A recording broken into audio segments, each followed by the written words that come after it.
വീട്ടിൽ നിന്ന് രാവിലെ 7:15 പുറപ്പെട്ട് സമയം ഏകദേശം ഒരു 11:30 മൂന്നാറെത്തി. ഇപ്പം സമയം 12 മണി ആയ സ്ഥിതിക്കും ലഞ്ചിൻ്റെ സമയമായതുകൊണ്ടും നമുക്ക് നേരെ റെസ്റ്റോറൻറ്റിലേക്ക് പോവാം. മൂന്നാർ ടൗണിൽ തന്നെയുള്ള അലിബാബ റെസ്റ്റോറൻറ്റിൽ നിന്നാണ് നമ്മൾ ഇന്ന് ഉച്ചയ്ക്ക് ചിക്കൻ ബിരിയാണി കഴിക്കാൻ പോകുന്നത്.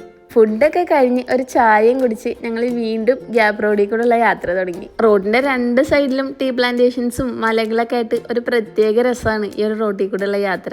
കാർ എവിടെ നിർത്തി കഴിഞ്ഞാലും നല്ല സൂപ്പർ ഫോട്ടോ കിട്ടുന്നൊരു സ്ഥലം. ഈ റോഡിൽ കൂടെ പോകുമ്പോൾ എല്ലാ സ്ഥലത്തും നമുക്ക് വണ്ടി ഒന്ന് നിർത്താൻ തോന്നും. റോഡിന് നല്ല വീതിയുള്ളതുകൊണ്ട് തന്നെ കാർ പാർക്ക് ചെയ്യാനും എളുപ്പമാണ്. അത് കഴിഞ്ഞ് പിന്നെ ഞങ്ങൾ കാർ നിർത്തിയത് ഇവിടെയാണ്. നേരത്തെ പറഞ്ഞ പോലെ ഓരോ വ്യൂ പോയിന്റ്സ് കാണുമ്പോഴും നമുക്ക് കാർ നിർത്താതെ പോകാൻ തോന്നുന്നില്ല. അപ്പോൾ ശരിക്കും നമ്മുടെ ഇന്നത്തെ പ്ലാൻ മൂന്നാർ ഗ്യാപ്പ് റോഡ് വഴി തേനിക്ക് പോകാന്നുള്ളതാണ്. പിന്നെ ഇതുപോലെ റോഡിൻ്റെ രണ്ട് സൈഡിലും ചെറിയ ചെറിയ കടകളുള്ള ഈ ഒരു സ്ഥലത്താണ് ഞങ്ങൾ കാർ നിർത്തിയത്. ഇതുപോലെ ഉപ്പിലിട്ടതും പിന്നെ ഉപ്പും മുളകൊക്കെ ഇട്ട കട്ട് ഫ്രൂട്ട്സ് ഒക്കെ ഉള്ള സ്ഥലം. അവിടെ ഇരുന്ന് അതൊക്കെ കഴിക്കുമ്പോഴും ഒരു പ്രത്യേക ഫീൽ തന്നെയായിരുന്നു.